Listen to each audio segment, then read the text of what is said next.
Hey, what's up, everyone? This is Karriem Kanston, the encourager, here to motivate you and inspire you in your life, your career, and your business. And we want to encourage you today and thank you for being a part of Be Encouraged TV, where we bring on guests and we have topics that will encourage people in their life, career, and their business. And listen, I have a special guest today by the name of Maxine. And so thank you, Maxine, for being on the show. And can you introduce yourself to everyone?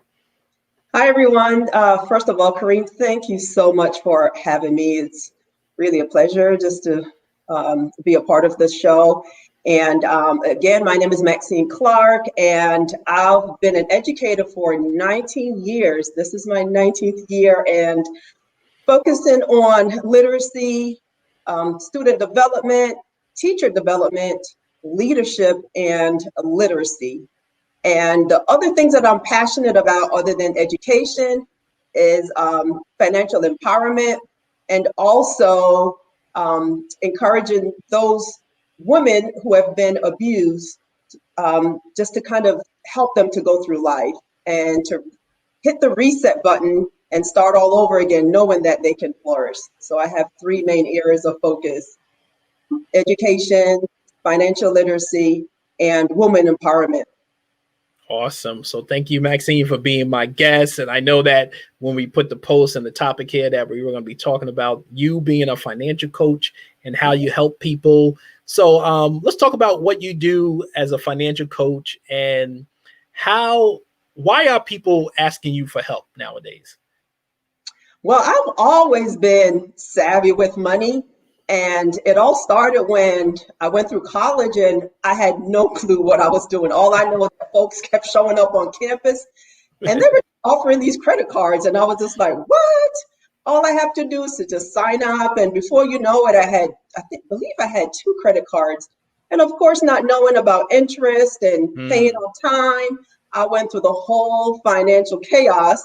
And of course, my credit score suffered. I wasn't able to, by the time I graduated, I wasn't able to get anything in my name. So because none of the creditors will, just trust me that I can pay on time. So with that, I got myself together and really went through the 7-year period where you have to wait for 7 years for you to hit the reset button and to start all over. So I did my due diligence in that department. And I made a vow not to be in that situation again. And so, going through my marriage, I was very savvy with money as well, was a great saver. But what I understand on the back end of it is that I was being financially abused because I trusted my then husband. And there were some things that was going on that I could not put my finger on. And once I started asking questions, that's when the can of worms started opening up. And before you know it, I was in a situation where I went through a divorce and I was in debt. I believe I spent over $52,000 going through that process and clearing my some allegations that was taken against me. And basically I was in debt because I had no money. I didn't know how to I was going to pay my mortgage, how I was going to pay my bills. It came to the point where I went ahead and just charged I signed up for 4 credit cards because I had to find my way and fight my way through the divorce process. So I went from an 805 credit score to in the 600s. And so I had to do what I had to do. And so with that, I fought my way through the divorce and was able to, again, hit the reset button and reestablish my credit, get out of debt through my divorce settlement. And I was able, through my story, tell others how I was able to walk out of there being debt free in terms of my credit cards and being able to survive and to thrive at the same time. So others know my story, and I always give tips. I always give this inside scoop on how folks can save money and how to use the system to your advantage. So I live whatever it is that I coach and bring. Yes. Well, oh well. Listen, thank you for sharing your story about how you overcame, financial ruins during the divorce and what you're doing now. So one of the things people come across is that they feel they can't redeem their credit score, meaning that their credit is messed up, is jacked up. How can people like increase their credit score, even though it might be super low now, under six, maybe say it's under 600? All right. So the first thing folks have to do is to own up, is to Hmm. recognize, is to acknowledge, is to take ownership of where they are in their financial situation. I know that in working with a couple family members, even trying to access their credit score for them and just getting through the questions in order to have access, they cannot provide the information. So they themselves don't remember or have no clue of how to get through the security questions. So the Yes, first thing is just to be aware of where you are in your financial situation and to take ownership and to acknowledge where you are, because change begins with accountability. so And so true. going through and so that's the first thing that when I'm working with a client is, of course, they're going to access their own credit score and then provide me with their credit report. And so I kind of comb through their credit report, see what mistakes they have made, and how to contact the creditors or those debt collectors, and just how to maneuver their credit cards, what to pay off first, how to take that credit card and to you know, work that and pay for another credit card. So it's almost like that snowball effect, and how to save. A lot of people don't know what steps they need to take in order to save, because in order to decrease their debt, they have to find money some way and somehow. So That's helping them right. to manage their money and to save and to start just an emergency fund, because a lot of people don't have that as well. But just through that and applying for another credit card, you'll be amazed, as even if your your credit score is in the low 600s, you can apply for another credit card and get approved. Even if your credit is Mhm. ruined, you can even start by getting a secured credit card where That's you right. have to put some money, like a deposit down, and work from there. And once the creditors see that you are paying your payments on time, after about 6 months, then you'll be graduated to just the unsecure credit card, and then we can just work from there. That's right. That's right. Well, thank you very much for sharing that. So, we're gonna do a little deeper dive a little bit later about credit bureaus and the three credit bureaus, but we are in a economic pandemic, right? In crisis, we are in a health crisis, and people have to make some tough decisions now, right? Yes. As we were talking before, I've been doing a video post about the $600 is going away, and what you're going to do for a business hustle to you know fill that gap in. So, what should people be doing right now, knowing if they don't have any savings, right? And the unemployment is going to be dropped, or they're not going to get enough starting next week or the week after. Like, what can they do to preserve their credit or their financial ability right now?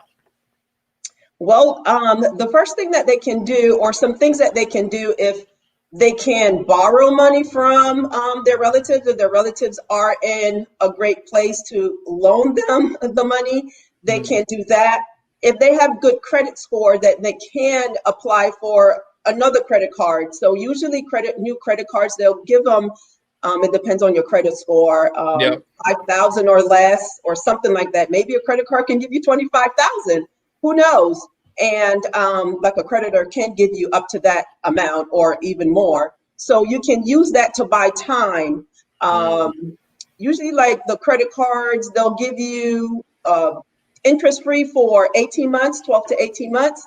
So yeah, that will give the individual some time where they don't have to pay interest. And then they can pay the minimum until they just redeem themselves through a job or through a side hustle that they can do. I know that we yes, talked about how we can do side hustles. And although I'm an educator, I'm a teacher and coach as well, just in the education sector, I'm tutoring. So I'm just like, you know what, this is the perfect time. I'm at home, it's during the summer. So I try to find ways to do side hustles. I bought a garage sale. I'm going to be selling some things in my garage where I'm not using some resources that I just been having for years, making money that way. There are tons of ways to make money just by being at home, or even after you work your 8 to 5 job and you're just at home. Just how do you manage your time so that you can make money for your own self, or you can create a small business out of that. Yeah, I usually tell people, go into a room in your house or many rooms in your house or your apartment, stand in the middle of it and do a 360 turn. Take a look slowly, not fast, right? Because people sometimes don't want to do that. And take a look, what do you have? That can be your business side hustle. Like my wife has tons of shoes. I'm not telling people how much, but she's been, for the last 2 years, been selling them, online. And she loves it, to a point where I'm like, listen, we might have to do like a store or something one of these days, or buy some more product and sell it. And so people think that they don't have an opportunity when the opportunity could be right in their own home or right in their mind, but they haven't tapped into that gift. And so, Maxine is trying to give you some strategies and about certain things. But let's talk about, listen, people think there's one credit score, but there's really 3 credit bureaus that they probably should look at that score, right? So can you talk about that, Maxine, a little bit? Yes. So when you tap into your credit score, there are 3 credit bureaus. That's Experian, Equifax, and TransUnion. So you want to make sure that you look at all 3 credit reports, because something can show up on one credit report and not the other. So you want to compare them to see what are some inaccuracy. I believe it says 1 out of 4 credit reports have an error on there. So you'll be amazed as to what's not right on your credit score. And so with that, you can write the credit bureau, or you can write the creditors, and they can fix the mistakes that are impacting your credit score. So you want to make sure that you are always combing through your credit reports to look for inaccuracy, and also to see if your credit score or your credit has been compromised. A lot of people do not know that their credit, their social security number is being used, or their identity is being compromised, because they don't check their credit report. And also, people don't know that they can check their credit report every week up until April of 2021 because of COVID. So unlike the previous years where you had a free credit report that was granted to you by the government, you can now access your credit report every week. So I take advantage of that, and I just log in just to take advantage of that opportunity. So you want to do that to make sure that your credit has not been compromised. That's right. And now many companies are offering deferments, right, because of COVID-19. So people could skip a payment or two because they're having a tough time financially. And so, what Maxine was talking about, check your credit score, look at what's happening. On a monthly basis, I get an email from, my credit card companies about my score, if there's been any changes or if they thought there was a fraud on it. So people should check it. And so one of the things that people forget about, that credit shows your past history, not your future. Right. And I want to say that because people feel that because they have issues with their credit, they can't turn it around because, if my credit was bad, it's going to be bad in the future. No, listen, you gotta have a plan, and you should be working with somebody like Maxine to take a look at it and then figure out how can you increase the score. There is ways you could do that. And so you just have to figure out the ways to do that. And like you said, take the errors off your your report. Or if things are on there that shouldn't be on there from years and years ago, you can request to take those things off. So what are some things that you've been helping clients with? What are some patterns that you've been seeing or questions you get often about certain things that you can help people out that's listening?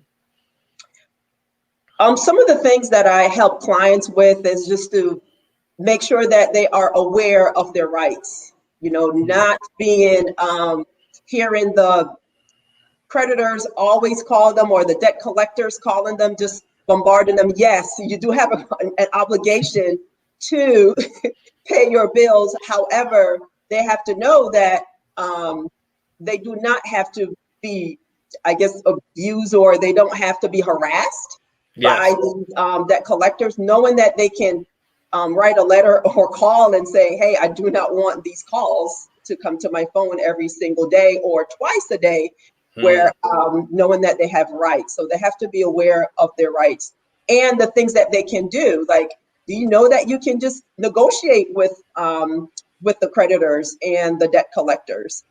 So that I usually say, don't pay, try to not to pay more than 30% of how much you owe, write to the debt collectors or the creditors and ask them, hey, we can redeem our relationship. That's right. Can we negotiate and I can just pay the original balance? Because through late fees and interest, like a $900 balance can quickly go into the thousands because of neglect. So that's another thing. So I help them I'm big on education. So it's not like, you just pay me and I could just take care of it for you. Well, if you pay me just to do that, I keep all the knowledge to myself. And I don't educate you on how you can, if this were to happen again, and I pray to God that it doesn't, if you were in the same situation, or if you have a family member who's in the same situation, your family member can save their money instead of paying me, then you can now educate and coach your family members. Also, if you have children, you can educate and coach your children so it doesn't become a generational curse where from family member or generation onto, from generation to generation, there's been this curse where no one has the knowledge to coach someone so that they do not fall prey to the same demise of their credit. Also, I teach them in terms of, hey, these are the best credit cards these are the benefits, because I know that my Discover credit card, whether or not my accounts have been compromised. And so I get that report to say, hey, your social security numbers is good. All of your credit cards, just about, I believe that's been the norm, that they give you your credit score. Yeah. So I also tell clients that that you don't have to pay Credit Karma or those other credit companies to get your credit score. Usually your credit cards provide that if you log in and you have an online account. That can help you as well. You could get those also things for budgeting. free. I'm big on budgeting. If you don't tell your money where to go, it's going to go wherever it wants to. I like that, what she said. If you don't tell your money where to go, then you can't, then your money's going to go everywhere, So you really want to think about that, how you budget, how you plan, and what do you do to actually make sure that your credit score is important, and how do you actually bring your credit score back. And so, one of the things you want to think about is what Maxine was talking about, is that taking a look at your credit, but also working a plan and budgeting. And so there's a lot of people out there that are probably getting calls, because I get them on robocalls about, I could give you a loan, you owe money to somebody, blah, blah, blah. And all of those are fake, and it puts people into panic. So can you give people tips about if people are getting robocalls about they owe certain money, and of course they don't owe it, but they're not thinking, right? And so what should people do if they don't think that it's a factual call when somebody's trying to collect money from them? The first thing they can do is to ask certain questions. hey, in terms of making sure that person can identify who they're speaking with. So for me, I usually just ask them a couple of questions. And if they cannot answer me, that means that it's not correct. Like they have no connections with me. Also, you can ask to speak to a supervisor. You can say, you know what, I'll give you a call back. You can say, I'm busy. Mhm. Can you give me a callback number? Usually that is going to give you a clue. That's right. Yeah. The person is not legit.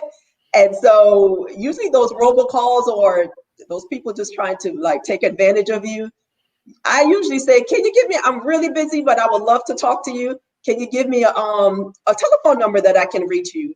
And before you know it, the telephone number is wrong or it's been disconnected or right. or what have you. But even if you have that hunch, like, hey, something is not right, they ask you for personal information, you never want to give out your personal information. Right. So that will be a clue for you. Or if just a voicemail message or the voice sounds weird, if they, you know, it doesn't add up. Also, if they send you through words, they communicate with you through words, if you see that there are misspelled words, right. then that's a clue for you that the company's not legit. But always ask questions, ask to speak to a supervisor, just tell them that you'll give them a call back, and then see what numbers they provide for you to call back. And then you can probably weed out those fake individuals or the individuals who are trying to take advantage of your money. That's right. Thank you. Thank you. So I'm going to bring up a topic that people are going to say, ouch, to. So there's people that's probably watching or listening that have some financial issues and they don't want to open up the mail. They don't want to see it. They just pile it up or they throw it away, but it's not going to go away. And can you talk to those people? Because, you know, there's some people out there that got, you know, their bank accounts frozen, right? Or their paycheck garnished because they don't open up the mail. So can you talk a little bit about that? And how can you help people through that process? Like to get over the fear? Yeah, I mean, that I was in that situation as well. Like as soon as I look at, you know, after I went through my divorce and I had no money, I was broke. And then once I saw it was a bill, like, okay, well, the Verizon is not going to send me money. They're sending a mail to pay the bill. Or, you know, the light company is not going to send me any money. They're sending a bill. So not having to face your own situation and there is a level of shame as well, and not being able to confront the debt that you're in. It can be a thing to shoulder, but I would say that you have to confront and to be real with where you are. You cannot change something that you're not able to confront. In order to confront it, you have to be able to face it. And so don't be ashamed. Just say, you know what, write down those bills, write down where you are, how much money you're bringing in. That's where the budgeting comes into play. That's right. And so I've made a lot of sacrifices. I mean, I've driven in quote unquote old car for years. And I've not gone out to restaurants. I've said no to certain entertainment. So you have to sacrifice and say, okay, what else can I do in order to pay down some of these debt? And the first thing to do is to budget. And with budgeting, you have to write down all of your bills. Oh no, I don't want to write down all my bills. Yes, you got to do that. You got to see it all in one place. Yeah, what's coming in and what's going out. Yeah, and there was a point where I didn't even want to check my bank account. And I'm just like, why am I checking my bank account? I hear you. I was like that too. I hear you. Yeah, so because in order to budget, you have to know how much money you have. That's right. And you have to know how much money you're going to spend. And then from there, which means you have to write down everything. And I write every month. I have a friend who laughs at me because whenever I go to visit her, I always bring my little, it's not even a notebook. It's so raggedy and so forth. And she's like, you're always paying bills. And so I keep this with me because I want to make sure that I'm on top of everything. And so when I pay my bills, I write down the company, how much I paid, what method I paid with, and the confirmation number.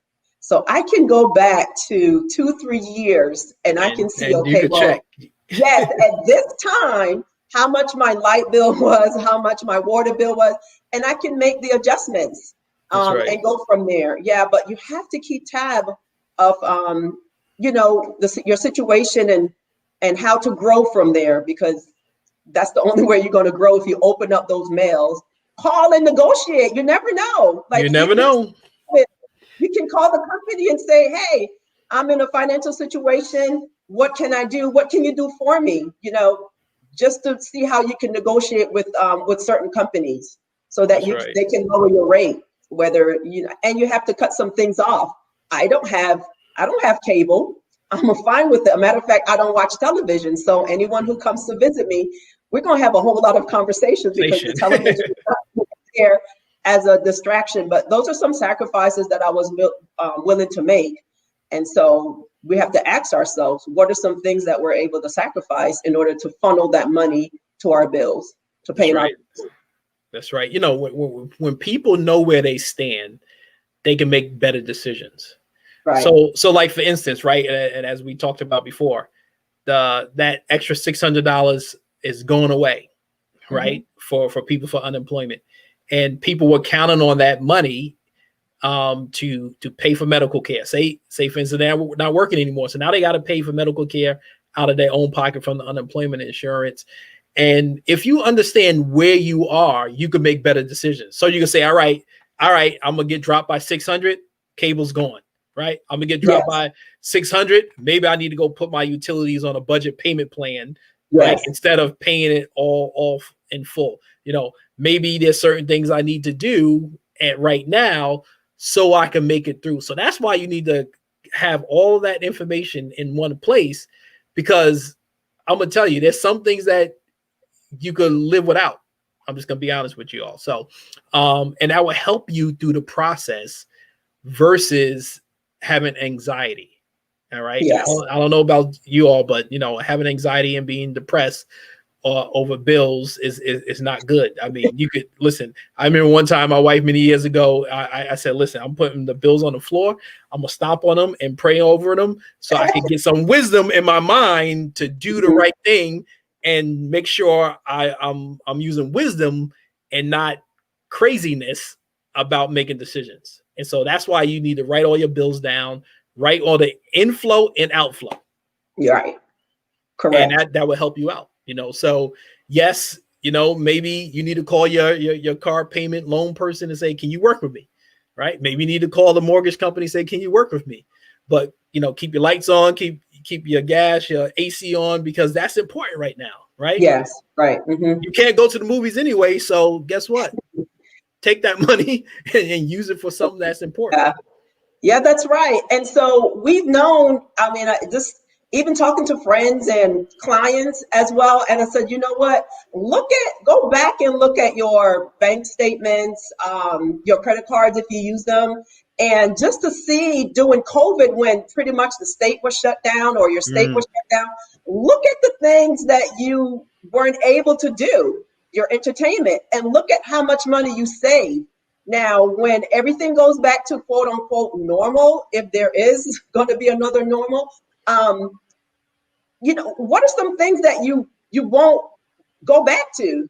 Rather than eating out 4 days a week, maybe you only eat out 1 day a week, because the restaurants were closed, so we weren't able to go out and spend that money. So those are some habits that you kind of gotten used to. So why go back and throw all that out the window and go back to spending, lavishly the way you used to spend? Kind of keep that same mindset and carry that over to your finances and the extra money that you were able to save during the 3 weeks, or the 3 months that we were shut down. So there's some things that we weren't able to do, but as a result, it saved us some money. And then we can take that money and put it towards our savings or paying off some debt that we have. That's right. Awesome. Awesome. I mean, listen, this is just like, mind-blowing tips for you all to help you through. And I put in the comment section your Facebook link so people will get in contact with you. So we have 1 minute left, and I want to thank Maxine for being our guest. But can you share one tidbit, and then what should people do to get in contact with you? Well, you can contact me through Facebook. Of course, Maxine Clarke. You can contact me through Twitter is the Maxine Clarke, and you can also contact me through Instagram, the Maxine Clarke as well. So that's how you can contact me. And listen, this whole COVID situation and the economy, it will put you in fear mode. Don't be afraid. Reach out to individuals who have the knowledge. If you don't reach out to me, find other individuals who are financially savvy, who are making it work, who are in the same situation as you, but who are finding ways to live, to survive, to thrive during this economic downturn. So find other people, put other people in your circle, be educated, be smart, knowing that this is not the end, and we all shall recover and to thrive when this is all said and done. Awesome. That is great. I want to thank Maxine Clarke, my guest today, the financial coach, for being here on Be Encouraged TV. And everyone, look forward to the next interview that I'm going to have. All right. So thank you, Maxine. And thank you, everyone, for watching. All right. Thank you.